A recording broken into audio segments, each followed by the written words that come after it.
देश में महिषासुर व रावण को अपना पूर्वज मानने वालों की जमात आज बढ़ने लगी है। महिषासुर और रावण दोनों ही विजयदशमी त्योहार से जुड़े हुए हैं। विजयदशमी अर्थात जीत की दशमी। लेकिन किसकी जीत, किस पर जीत, कौन जीता, कौन हारा, किसे मारा गया, किसने मारा, क्यों मारा, किसी की मृत्यु पर उल्लास क्यों, किसे मनाना चाहिए मृत्यु पर उल्लास, मरने वाले कौन लोग थे, मरने वाले किनके पूर्वज थे, मारने वाले किनके पूर्वज थे, और मारने की याद हर साल किन्हें दिलाई जाती है और क्यों। क्या मरने वालों की संतानें जानती हैं कि मृतक या वध किया गया पात्र उनका पुरखा था या उनके पुरखों की हत्या का यह प्रतीक है। ऐसे अनगिनत सवाल खड़े करते हैं मृत्यु पर आधारित जश्न के ये त्योहार, जिन पर पहले तो नहीं पर शिक्षा मिलने के बाद तर्क शक्ति का प्रयोग करने वाली नई पीढ़ी अब सवाल जवाब करने लगी है। मनुवादियों ने कहा कि कुछ मत जानो, जो कहा सिर्फ उसे मानो, पर अब जिज्ञासु प्रवृत्ति ने ऐसा कौतूहल जन्म दिया है कि पहले जानो तब मानो, जैसा कि बुद्ध कहते हैं।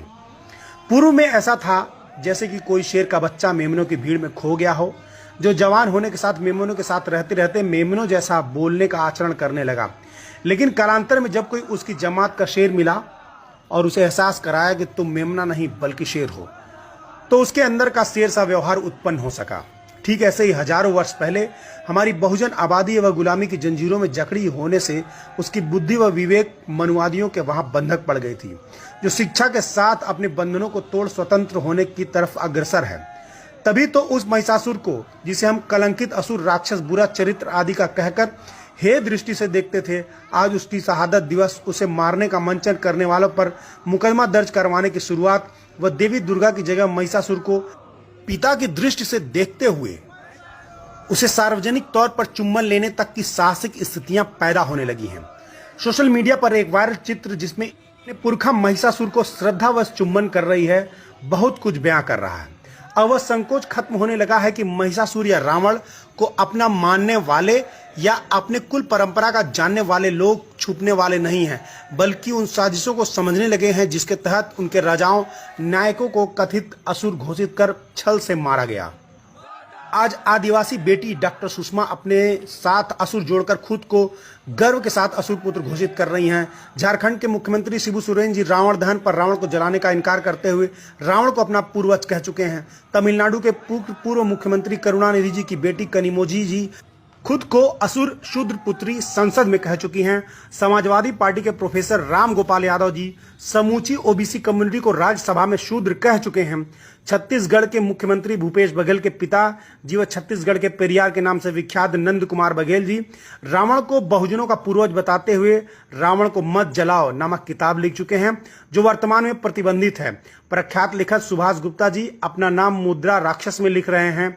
सोचने का विषय है कि वेद पुराण या हिंदू शास्त्र, स्मृतियां, रामायण, महाभारत आदि आर्य ऋषियों या विद्वानों ने लिखे हैं, जिसमें कहीं भी किसी राक्षस को व्यभिचारी, बलात्कारी नहीं बताया गया है, जबकि उन्हीं के द्वारा ब्रह्मा, विष्णु, इंद्र आदि को क्या कुछ करते नहीं लिखा गया है। इस देश का असुर राक्षस अर्थात मूल निवासी अपने स्वाभिमान से समझौता नहीं करता रहा है। वह व्यभिचारी, अन्यायी, सुरा सेवक नहीं था, फिर वह कथित राक्षस है क्यों? कोई ज्ञानी आर्यों द्वारा लिखी किताबों से ही यह बताए रावण, महिषासुर, हिरण्यकश्यप, बलि आदि बुरे कैसे थे, उनके बुरे कर्म क्या थे, तथा कथित सुरों यानी कि देवताओं के अहिल्या, सरस्वती, वृंदा, तुलसी आदि के साथ घटित कृत्य नैतिकता की कसौटी पर खरे कैसे हैं। अर्थात रक्ष संस्कृति के लोग भयानक, कुरूप, और मेनका व उर्वशी की संस्कृति के लोग आदरणीय। गजब का कॉन्सेप्ट है, लेकिन अब पोल खुलने लगी है और इन कथित राक्षसों के खानदान के लोग रिएक्ट करने लगे हैं। यह एक बहुत बड़ा सांस्कृतिक परिवर्तन है। यह लेख चंद्रभूषण सिंह यादव, प्रधान संपादक यादव शक्ति जी के द्वारा लिखा गया है। मेरी तरफ से बहुत बहुत धन्यवाद।